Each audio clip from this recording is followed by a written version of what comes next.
Guerre nucléaire. Une perspective si effrayante qu'un terme spécial a été créé pour mesurer ses conséquences. Mégamort. C'est une unité d'1 million de morts, utilisée principalement pour estimer ou prédire les pertes humaines qui surviendraient lors d'une guerre nucléaire. Si une guerre nucléaire à grande échelle devait éclater entre la Russie et les États-Unis, généralement reconnus comme les plus grandes puissances nucléaires du monde, le résultat serait, comme l'a si bien formulé l'analyste militaire Donald Brennan il y a 6 décennies, une destruction mutuelle assurée sur 66 millions et 381 millions de miles carrés respectivement. La Russie et les États-Unis ont respectivement les plus grands et troisièmes territoires mondiaux. Pourtant, comme nous allons le voir, même un échange limité mais massif d'armes nucléaires stratégiques entre les deux camps tuerait rapidement des dizaines de millions de personnes et rendrait la survie très difficile pour les survivants, à travers la plupart de ces vastes terres. L'immensité des deux nations, ajoutée à la grande variété d'écosystèmes naturels qu'elles abritent. Cela signifie qu'il existe des endroits où vos chances de survie sont bien plus élevées qu'ailleurs, si une guerre nucléaire éclatait. Alors, voyons les 9 endroits les plus sûrs aux États-Unis pour survivre à une guerre nucléaire. Certains de ces endroits pourraient vous surprendre, comme nous allons le voir. Les effets d'une guerre nucléaire toucheraient probablement tout le monde sur Terre, plus de la moitié mortellement. Il est discutable de savoir s'il vaut mieux dépérir lentement, à cause des cancers provoqués par un empoisonnement chronique et incurable aux radiations, plutôt que d'être vaporisé instantanément, à l'épicentre d'une explosion nucléaire. Pour survivre à une guerre nucléaire, il faut suivre le bon sens. La première étape est de s'éloigner autant que possible des cibles probables d'une attaque nucléaire. Alors, où se trouvent les principales cibles des ogives nucléaires russes, ou chinoises, nord-coréennes, voire israéliennes d'ailleurs, les plus probables? Pendant des décennies, la doctrine Mutual Assured Destruction reposait sur l'idée que si une puissance nucléaire attaquait une autre avec des armes nucléaires, les autres répliqueraient de la même façon. Cela continuera, œil pour œil, jusqu'à ce qu'un ou les deux camps ne puissent plus attaquer. Les cibles initiales lors d'un échange nucléaire seraient presque certainement choisies pour éliminer la capacité de l'ennemi à riposter, c'est-à-dire ses forces nucléaires. La Russie et les États-Unis détiennent chacun plus de 5000 ogives nucléaires stratégiques et les moyens de les lancer via des missiles balistiques intercontinentaux. Depuis des silos à missiles basés au sol, des bombardiers stratégiques dans les airs ou des sous-marins nucléaires sous les vagues, les centres de commandement et de contrôle seraient les cibles les plus faciles à atteindre. Les installations de stockage de missiles nucléaires, les silos au sol, les bases de sous-marins et les bases aériennes abritant les bombardiers et chasseurs stratégiques des États-Unis sur le territoire américain. Donc, si l'on parle des pires endroits où se trouver lorsqu'une guerre nucléaire éclate, c'est dans ces zones et autour de ces emplacements qu'il ne faut surtout pas être. Heureusement, à une exception flagrante près, l'armée américaine a eu la délicatesse de placer la plupart de ces sites dans des régions isolées du pays. Précisément pour minimiser les pertes potentielles en cas de guerre nucléaire, étant donné le risque d'explosion secondaire. On peut dire que les pires endroits où se trouver sont à proximité de la base aérienne Curtin à Albuquerque, Nouveau-Mexique, et de la base aérienne Hill dans le comté de Davis, Utah. C'est parce que ces bases sont considérées comme les principaux dépôts de stockage de missiles nucléaires des États-Unis. La base aérienne Curtin est située dans la grande ville d'Albuquerque, à environ 21 km du centre, qui compte 560 000 habitants. La base aérienne Hill se trouve à 10 km de la ville la plus proche, Ogden, qui compte 83 000 habitants, et à environ 48 km de la plus grande ville la plus proche, Salt Lake City, dont la population est d'environ 13 millions d'habitants. Les principaux silos Minuteman des États-Unis sont encore plus isolés. La base aérienne Malmstrom est située à 13 km de Great Falls, Montana, avec un peu plus de 60 000 habitants. C'est la seule agglomération notable à moins d'1h30 de route. La base aérienne Francis E. Warren se trouve à seulement 5 km de Cheyenne, dans le Wyoming, qui a une population similaire à celle de Great Falls. La grande ville la plus proche, Denver, Colorado, est à environ 2 heures au nord de la base. Le troisième site majeur de Silos, la base aérienne de Minot, se trouve à environ 21 km au nord de Minot, dans le Dakota du Nord, qui compte 47 000 habitants. Les centres urbains importants les plus proches sont à au moins 320 yards, la grande ville la plus proche étant Edmonton, Alberta, à environ 870 km. Les bases de sous-marins nucléaires et d'avions américaines sont, de façon inquiétante, bien plus proches des grands centres urbains. La base navale de Kitsap est située sur la péninsule de Kitsap, à 16 km de Seattle, de l'autre côté du Puget Sound. En plus des 4 millions d'habitants de Seattle, la base est à seulement 80 km de Tacoma, dans l'État de Washington, qui compte 228 000 habitants. La base navale de sous-marins de Kings Bay se trouve également à seulement 48 km du plus grand centre de population à proximité, Jacksonville, en Floride, qui compte près d'1 million d'habitants. La base aérienne de Whiteman est à 97 km au sud-est de Kansas City, Missouri, 516 000 habitants. Tandis que celle de Barksdale se trouve à Bossier, près de Paris, Louisiane, à 76 km à l'est-sud-est de Bossier City. La région métropolitaine de Shreveport-Bossier City compte environ 389 000 habitants.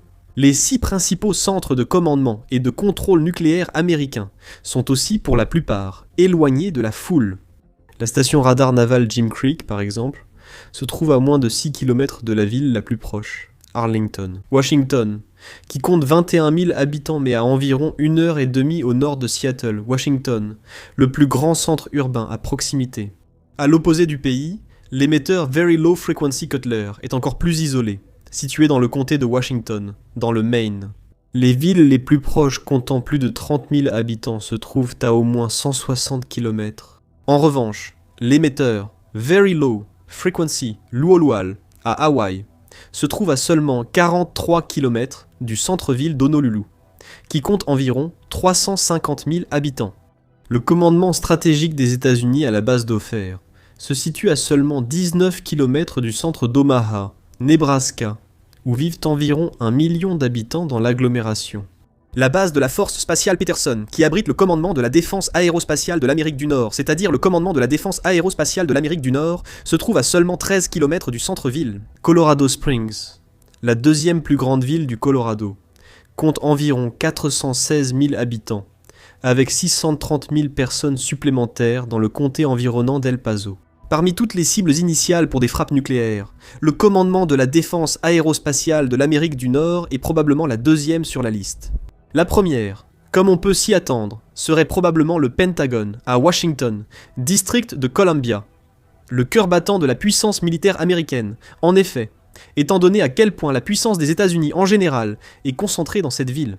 Se trouver dans le rayon de 683 miles carrés de Washington District de Columbia est presque certainement le tout dernier endroit où il faudrait être dans le pays. Vous voudriez être dans un tel scénario. Si la première bombe nucléaire ne se passe pas comme prévu, il est certain que d'autres suivraient rapidement.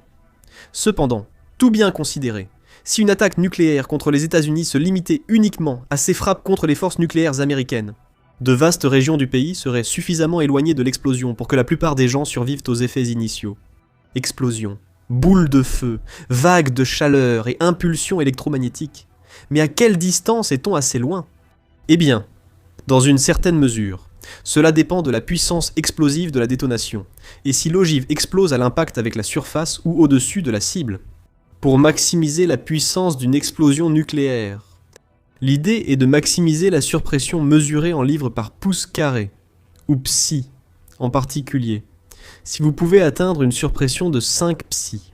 La majorité des structures seront détruites, avec la mort des personnes à l'intérieur ou à proximité presque inévitable. La plupart des armes nucléaires sont donc conçues pour exploser en altitude, pas en surface. Détonation à altitude optimale.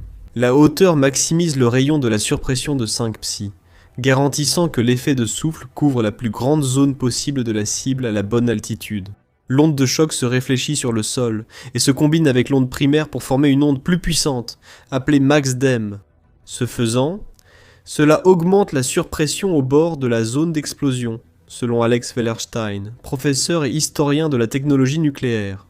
Si l'on suppose une seule explosion aérienne de 5 psi d'une ogive s'armée de 20 mégatonnes sur une seule cible, tout ce qui se trouve dans un rayon de 24 km sera presque totalement vaporisé par une chaleur de millions de degrés Fahrenheit en quelques secondes. L'onde de choc détruirait aussi les habitations sur 1145 km² autour de l'explosion, brisant les vitres et projetant des débris à 1262 km/h depuis l'impact, et très probablement causant des incendies généralisés. L'impulsion électromagnétique désactiverait tous les véhicules, smartphones, ordinateurs et appareils non protégés sur des kilomètres. Et sur 9040 km² autour de l'explosion, les vitres pourraient se briser.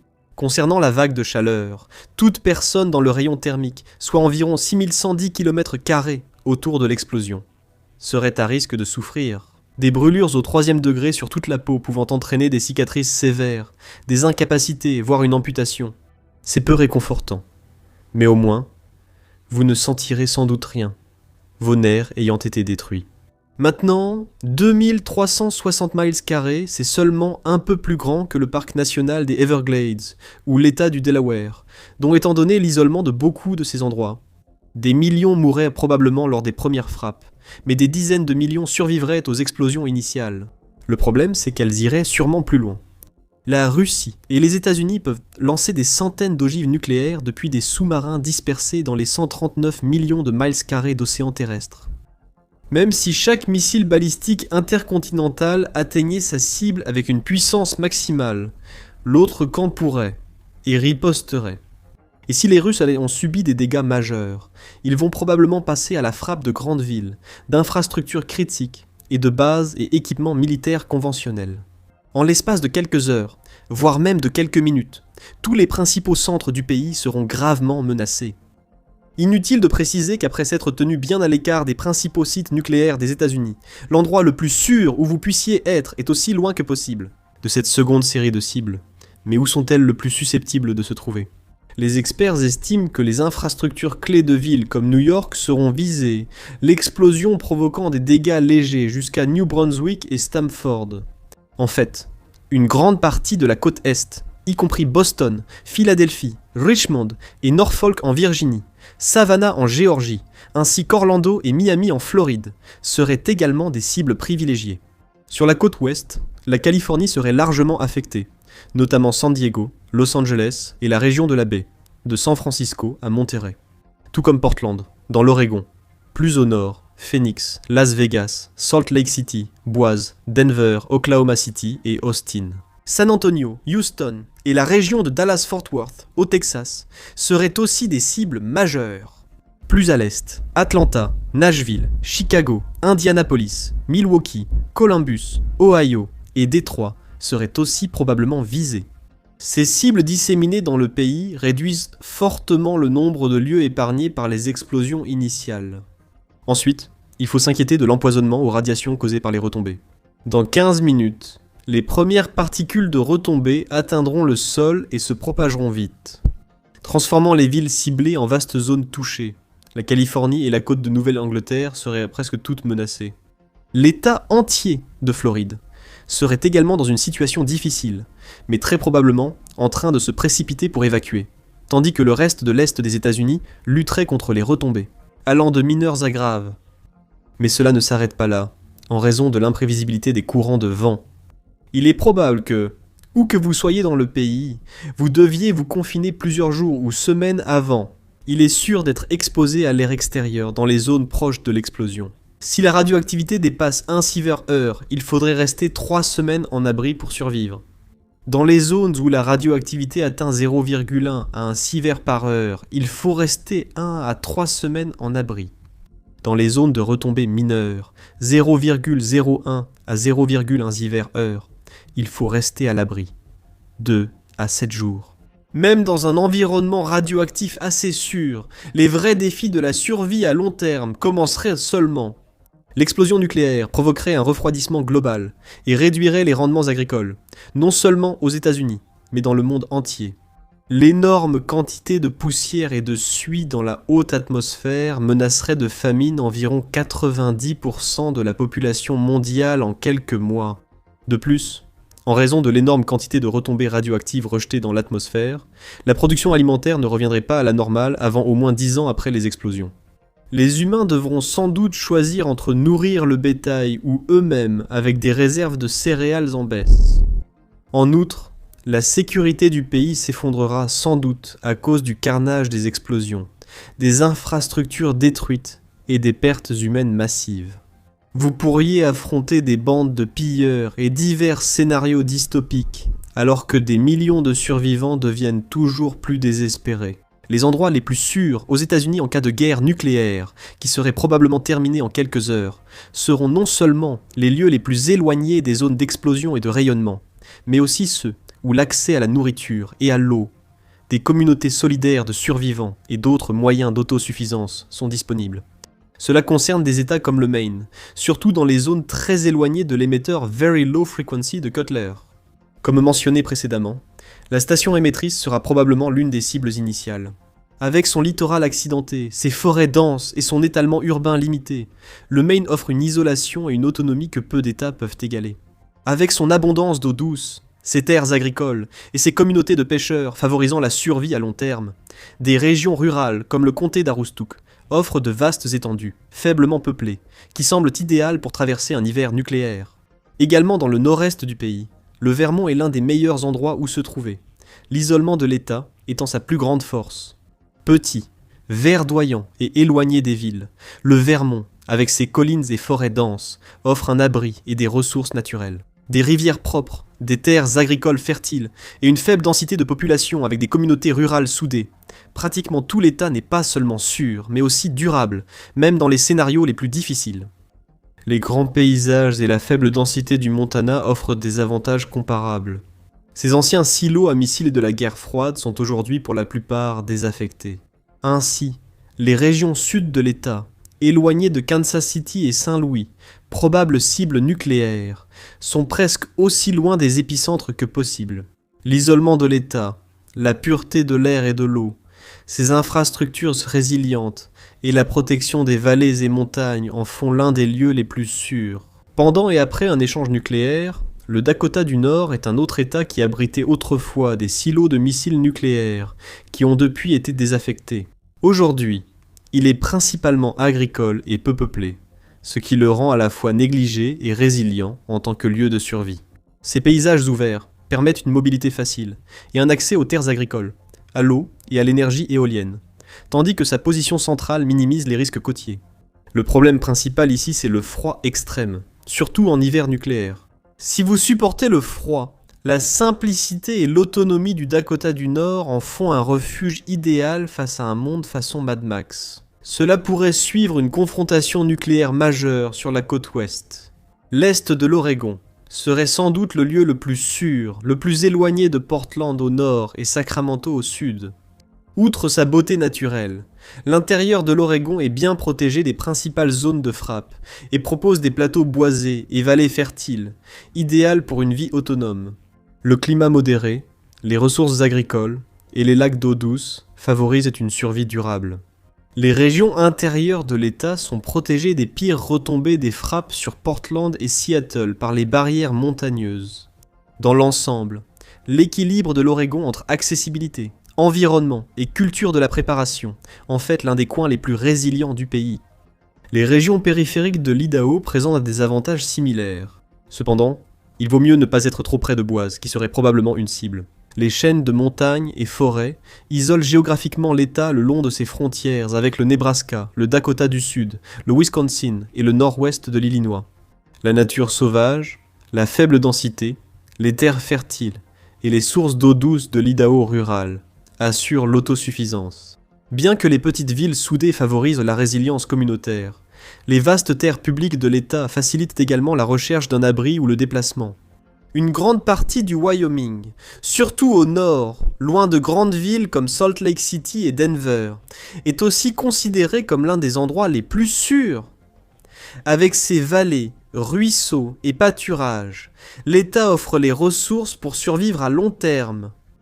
Dans le nord, loin des grandes zones militaires ou industrielles, les petites villes du Wyoming incarnent l'indépendance et la résilience, tandis que les montagnes Bighorn et la chaîne Wind River offrent à la fois abri et sécurité. En combinant beauté naturelle et sécurité stratégique, le Wyoming représente sans doute le meilleur équilibre entre isolement et qualité de vie après une guerre nucléaire. Maintenant, si vous préférez traverser l'hiver nucléaire dans des conditions plus sèches et arides, l'Utah rural est probablement fait pour vous. Son climat sec réduit les risques de retombées, tandis que d'innombrables abris naturels, des grottes de roches rouges aux vallées isolées, offrent de nombreux refuges. Bien sûr, nous évoquons les zones de l'État les plus éloignées de Salt Lake City et de la France ici. Les bases aériennes Warren et Peterson, probables premières cibles, sont situées hors de Salt Lake City. Une grande partie de l'État reste peu peuplée, avec de vastes paysages désertiques, de hauts plateaux et des canyons isolés, ce qui le rend à la fois magnifique et stratégiquement sûr. La culture de préparation de l'État, influencée par son histoire, sa géographie, son isolement et sa durabilité, en fait un sérieux candidat à la survie à long terme. Enfin, si l'éloignement est essentiel à la survie, l'Alaska reste inégalable. Protégé par la distance, l'éloignement de l'Alaska en fait à lui seul l'un des meilleurs endroits pour survivre sur Terre. C'est-à-dire si vous pouvez supporter certains des hivers les plus rudes et les plus glacés de la planète. Cependant, la vaste nature de l'État fournit beaucoup d'eau pure, de poissons et de gibier pour se nourrir. Si vous supportez un mode de vie rude, l'immense Alaska offre une échappatoire au chaos, avec la nature, l'isolement et la résilience comme défense ultime. Selon l'emplacement de l'explosion, certains modèles indiquent que des zones du Colorado, du Nebraska, des Dakota, de l'Iowa, du Minnesota, de la Nouvelle-Angleterre, de New York, du New Jersey, de la Pennsylvanie, du Delaware, du Maryland, de Washington, de la Virginie, de la Caroline du Nord, de la Caroline du Sud, de la Géorgie, de la Floride, de l'Alabama et du Mississippi restent relativement sûrs. Cependant, pour des experts comme Jean Hirat, directeur principal des politiques au Centre pour le contrôle des armements et la non-prolifération, une guerre nucléaire ou une détonation d'armes serait sans aucun doute catastrophique pour tous. Nulle part n'est vraiment à l'abri des retombées et d'autres conséquences, comme la contamination des réserves de nourriture et d'eau, ainsi qu'une exposition prolongée aux radiations. Christian G. Appé, directeur de l'initiative Ellsberg pour la paix et la démocratie à l'Université du Massachusetts. Amherst a déclaré à Newsweek qu'une guerre nucléaire, même limitée, causerait une famine liée à un hiver nucléaire et tuerait au moins 1 milliard de personnes. Il a ajouté qu'il était moralement répugnant de penser aux lieux les plus sûrs pour survivre à ce type de conflit. Une guerre nucléaire majeure projetterait tant de suie et de débris dans la stratosphère qu'un hiver nucléaire tuerait presque tous les survivants des explosions, tempêtes de feu et radiations. Comme l'Irak le rappelle, nous devrions retenir les mots de Ronald Reagan, repris par Joe Biden. Une guerre nucléaire ne peut être gagnée et ne doit jamais être menée. Maintenant, assurez-vous de vous abonner à la chaîne pour rester informé de toutes les questions militaires. Merci d'avoir regardé.